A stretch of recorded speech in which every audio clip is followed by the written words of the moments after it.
Halo rekan-rekan sekalian, selamat datang kembali di channel ini, channelnya para tenaga honorer P3K dan aparatur sipil negara. Rekan-rekan sekalian, video kali ini kita membahas terkait dengan berita yang dimuat oleh ayobandung.com yang menyatakan bahwa dua kategori ini akan dihapus sesuai dengan apa yang disampaikan oleh Menpan.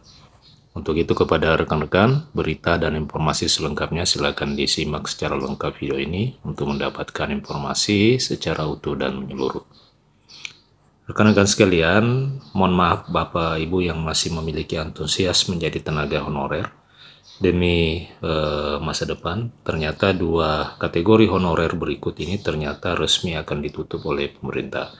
Pemerintah memohon maaf karena sudah tidak lagi membuka rekrutmen baru bagi dua kategori ini, sehingga pemerintah melalui Kementerian Pendayagunaan Aparatur Negara dengan tegas menghapus dua kategori honorer berikut ini. Penutupan dua kategori honorer ini sebelumnya telah lama direncanakan dan telah ada tanggal tetapnya penutupan dua kategori honorer tersebut. Adapun dua kategori honorer itu yang akan diresmi ditutup dimaksud Kemenpan RB adalah sebagai berikut. Yang pertama, rekan-rekan sekalian, adalah kategori honorer pada sektor tenaga pelaksana, kemudian kategori honorer pada sektor tenaga fungsional.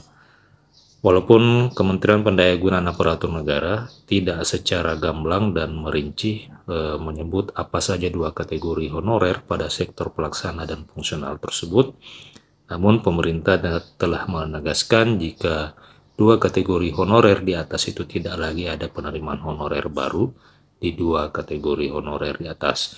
Sebelumnya rekan-rekan sekalian, diketahui jika Kementerian Pendayagunaan Aparatur Negara dan Reformasi Birokrasi bersama Komisi 2 DPR RI telah sepakat untuk menyelesaikan persoalan dan permasalahan tenaga honorer dengan 4 pedoman yang telah ditetapkan.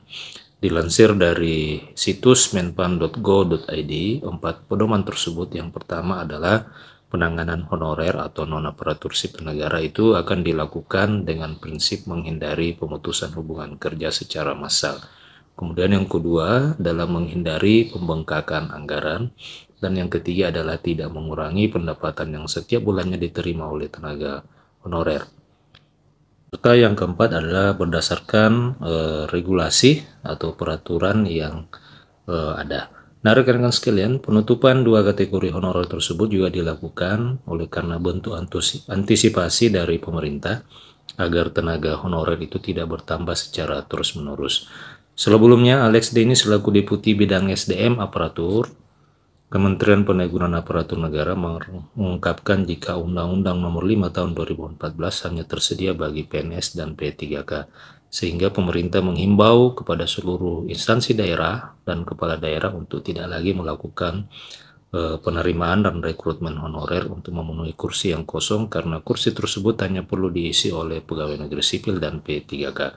Namun rekan-rekan sekalian, faktanya seringkali tidak mendapatkan PNS dan P3K untuk menduduki kursi tersebut karena berbagai faktor dan alasan, termasuk alasan PNS yang tidak mau ditempatkan di daerah terpencil sehingga kursi tersebut harus diisi oleh tenaga honorer. Perlu diketahui bahwa untuk batas tanggal dua kategori honorer di atas resmi ditutup akan dilakukan secara keseluruhan pada tanggal 28 November tahun 2023 ini. Oleh karena itu Bapak honorer agar bersiap-siap sebelum tanggal tersebut. Nah, rekan-rekan sekalian, ternyata yang ditutup dua kategori itu ialah kategori selaku pelaksana dan fungsional.